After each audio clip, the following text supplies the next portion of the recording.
የምትፈልጊው ነገር ነው ያልሽው? በፈልግ መሰጭኝ አትመስል። ስንት ሰዓት ነው እዚህ ከቆምሽ? አልኩልኝ እኮ አሁን ጨርሳለሁ። በእጅሽን ፈጠን ፈጠን አድርጊ፣ አትከራፈች። እንደዚህ ሆንኩት እኮ ሳድግ ጀምሮ ምንም ሰርቼ ስለማላውቅ እሱ ነበረ ነው። አሁን ለእኔ ቋሚ ሰራተኛ ነሽ። ድምፅሽን ጮክ አድርገሽ እሺ በይ።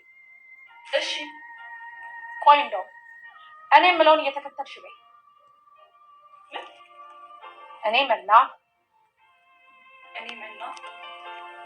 ከዚህ በኋላ የዚህ ቤት ባለቤት ሳልሆን ገረድ ነኝ። ከዚህ በኋላ የዚህ ቤት ገረድ ነኝ። በጣም ጥሩ። በየቆሻሻውን ነገሮች አጽሪ። እኔ ያልጸዳ ነገር ደስ አይለኝም። ማለት አንቺ እንዳልሽው ሊሉኝ አይደለም የጠራኝ። የተወለድኩበትን ሀገር ጥዬ እንዴት ነው? አለያ ደግሞ ቀልድ መሆን አለበት። ይሄ ምን ማለት ነው? እኛ እኮ ነን ተበዳይ። ጭራሽ ቀዩን ለቀህ ውጣ ይሉሃል? አዎ፣ አለበለዚያ ሊጎዳኝ እንደሚችል አስጠንቅቆልኝ ነገሩኝ። የትም ሸሽተን አንሄድም። የትም።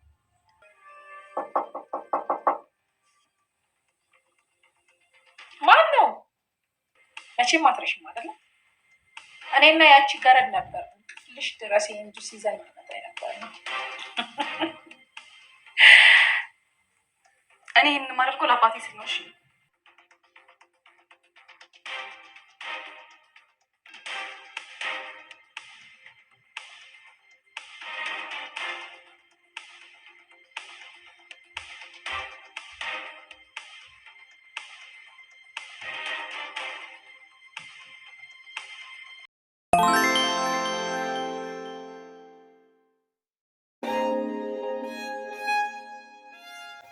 በበኩር ድራማ ባለፈው ክፍል ላይ በጣም ብዙ ነገሮች አይተናል። የዛሬውን ክፍል ከማየታችን በፊት የባለፈውን ክፍል ቀንጨብ አድርጌ ላሳውቃችሁ። በባለፈው እንግዲህ ህይወት እና ጋሽ ታዴ ትዳር ከመሰረቱ አመት ያለፋቸው ቢሆንም ግን ደግሞ በአሁኑ ሰዓት ላይ ህይወት ለገባችበት አላማዋ ግዴታ ማድረግ ያለባትን ነገር ወስና ንብረትና ሀቁን በሙሉ ወደ ራሷ መሳቧን አይተን ነበረ። በዚህ መካከል የእንጀራ ልጇ የሆነችቷን መና እያንገላታቻትና እንዲሁም ደግሞ በቀል ነው ባለችው መንገድ ልብሴን አስይዞ በፌስታል ሊሰደኝ ነበር አባትሽ በማለት እየተበቀለቻት ይገኛል መናን። መና በአሁኑ ሰዓት ብቸኝነት እየጎዳትና እንዲሁም ደግሞ የምታማክረው እህት ወንድም እንዲሁም ሌላ ዘመድ ስለሌላት ግዴታ ከህይወት ጋራ ተጣጥማ መኖር መርጣለች።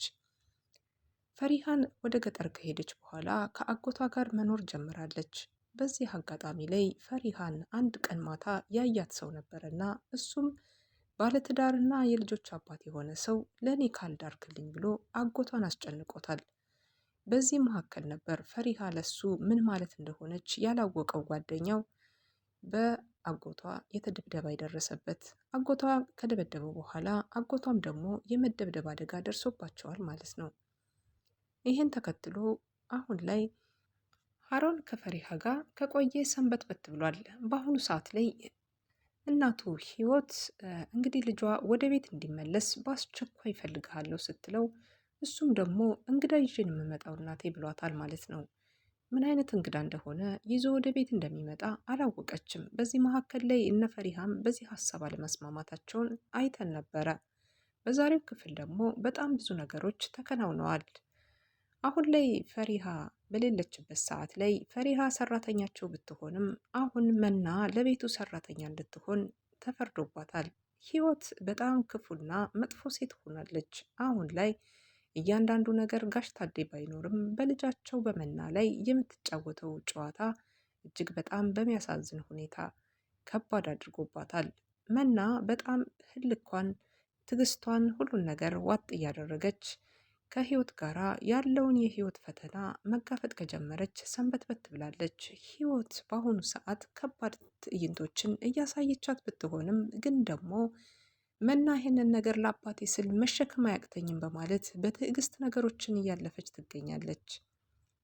በቅንጦትና እንዲሁም ደግሞ እጅግ በጣም በተሞላቀቀ ኑሮ ውስጥ ያደገችዋ መና በአሁኑ ሰዓት እንደ ቤት ሰራተኛ ወይም ደግሞ እንደ አገልጋይ አይሻለው እያለቻት ህይወት እኔ ምልሽን ደግመሽ ትያለሽ በማለት ህይወት እያስፈራራቻት የቤት ሰራተኛዋ እንድትሆን እያደረገቻት ትገኛለች። ምክንያቱም መናል በአባቷ የማትደራደር ልጅ እንደሆነች ታውቃለች። አባቷ ለሷ ብዙ ነገሯ ህይወቷ እንደሆነ ያወቀችው ህይወት አሁን ላይ እጅግ በጣም እንደ ኳስ ትጫወትባት ጀምራለች።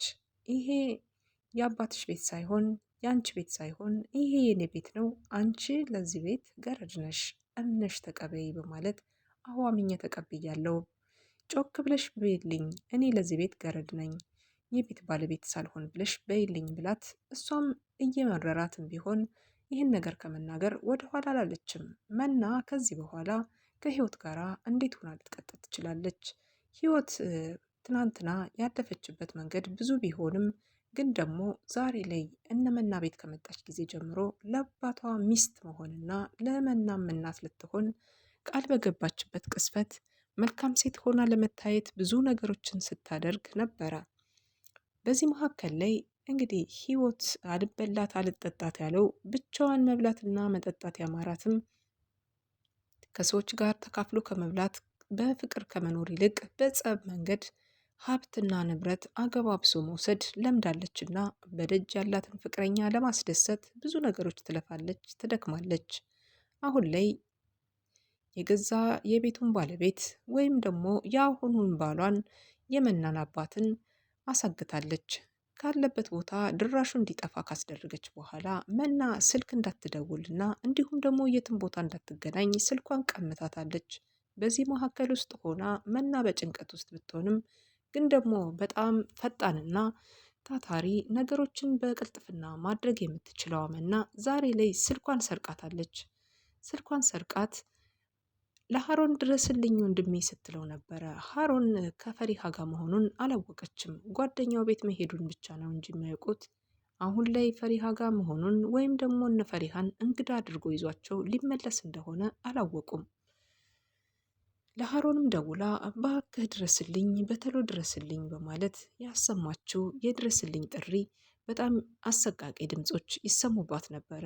በሲቃ ድምጽ ሆና ድረስልኝ ሀሮን ያለችው ድምጽ ምን ሆነሽ ነው? ለምን ታለቅሻለሽ? እያለ ሀሮንም በጭንቀት ውስጥ ሆኖ እየጠየቃት ነበረ። በዚህ መካከል ላይ ፈሪሃ ተጨንቃለች። ምን ሆነች? ምን ሆነች እያለች ምክንያቱም ፈሪሃ እውነቱን ታውቃለች። መና ትክክለኛ እህቷ እንደሆነች ስለምታውቅ ምንም አይነት ጉዳት እንዲደርስባት አትፈልግም። ተገፍታና ተገፍትራ እጅግ በጣም በሚያናድድ ሁኔታ ከዛ ቤት እንደወጣች ስታስበው ብትናደድም ግን ደግሞ ስጋ ነውና ምንም ልታደርግ አትችልም። በዚህ ሰዓት ላይ መገኘት እንዳለባት 100% እርግጠኛ ሆና ራሷን አዘጋጅታ ወደዛ ቤት እንደምትመጣ በእርግጠኝነት ነው። የጋሽ ታዴን እቤት ውስጥ አለመኖር ተከትሎ በጣም ብዙ ነገሮች ሲካሄዱ ነበር የሰነበቱት። መናም እንዲሁም ደግሞ ህይወትም ድብድብ ድረስ ደርሰዋል። እስከ ውሃ መረጫጨት፣ መደፋፋትና ብዙ ነገሮችን ለመደራረግ በሞከሩበት ሰዓት አሁን ላይ መና ግን ሁሉን ነገር ማድረግ እንደማትችል አይተናታል። በህይወት ቁጥጥር ስር የዋለችቷ መና ብዙ ነገሮች እየጎደሉባትና እየቀነሱባት ይገኛል። ራሷን ለጭንቀትና ለድብርት ዳርጋለች። አሁን ክፍሏን ዘግታ ማልቀስ፣ በየሄደችበት ተቀምጣ መተከዝ አሁን የዕለት ተግባሯ ሆኗል። በአሰቃቂ ሁኔታ ከህይወቷ ላይ ብዙ ነገሮች እየጎደሉባት የምትገኘው መና ከዚህ በኋላ ፈሪሃ ከመጣችላት በእርግጠኝነት ንጹህ አየር መተንፈስ ትጀምራለች። የእሷ ግርማ ሞገስ መከታዋ እንደሆነች ዛሬም በትውስታ እንኳን ስታስታውሳት አይተናት አናቅም። እሷ ያለው ልቧ በትክክል ሀሮን ላይ ነው። ሀሮንን የፍቅር ስሜት ስለሚሰማት ብቻ ሀሮን ካጠገቧ ቢሆን ሁሌም ደስተኛ እንደምትሆን የምታስበው መና አሁን ግን ለእህቷ ያለው ስሜት የተለየ መሆኑን እያየንበት መጠናል። በአሁኑ ሰዓት ገጠር ላይ ሆነው ብዙ ነገሮችን እያሳለፉ ቢሆንም ግን ደግሞ ፍቅሩን ለመግለጽ ዛሬ ነገ እያለ እኔ አንቺን እወድሻለሁ ለማለት ሲቃጣው ነበር። አባትየው እንግዲህ ከታመሙበት ቦታ ነቅተው ያየናቸው ማለት ነው አጎቷን የፈሪሃንና እንዲሁም ደግሞ የመናን ከሀሮን ጋር ያለውን ጥምረት የማትወደዋ መና ምን ይገጥማት ይሆን? ቤተሰብ እንግዲህ ተሰባስቦ ምክር ላይ ጀምረዋል። ይሄም ምክር ደግሞ ወደ ቤት ተመልሰው ሊመጡና ቤት ከመጡም በኋላ መሸሸጊያና መደበቂያ እንዲሆናቸው የአባቷን ቤት መምረጧ ላይቀሬ ነው ማለት ነው። ፈሪሃ የትኛውን ቤት ትመርጥ ይሆን? ምክንያቱም ደግሞ እዚህ ጋር በጣም አንቋሸውና ሰቃይቶ ያስወጧት ቤት ተመልሳ ትመጣ ይሆን? ወይስ ደግሞ እንደተባለው የአጎቷ ጓደኛ አግብተው ይወስዳት ይሆን? የትኛውን ትመርጣለች? ፈሪሃ እንግዲህ ሁለት ነገር ነው ምርጫዋ። አንድ ትመርጣለች። በሁለት ሀሳብ መስማማት አይቻልም እና አንዱን መምረጧ ስለማይቀር ግዴታ እህቷ መናጋ መጣ ከአጎቷ ጋር መደበቋ አይቀሬ ነው።